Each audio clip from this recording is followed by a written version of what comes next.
Hey, what's up? This is Ricardo at Parts People, and in this video, we'll outline the steps for completing a part replacement on your Dell PC. Visit our website and use this coupon for a 5% off discount.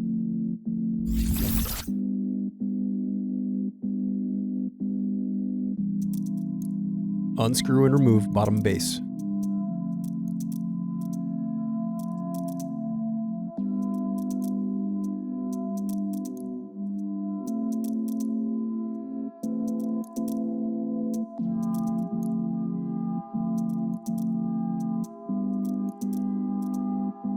Now unscrew and disconnect battery.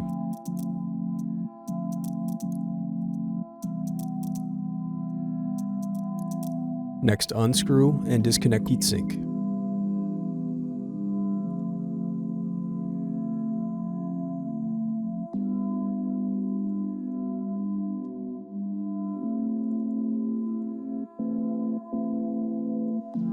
Next, unscrew cooling fan.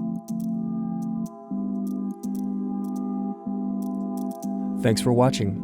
Don't forget to like and subscribe if you enjoyed this video. And if you need more, check out this playlist to watch other tutorials for your laptop. You can also click here to find parts for your laptop at partspeople.com.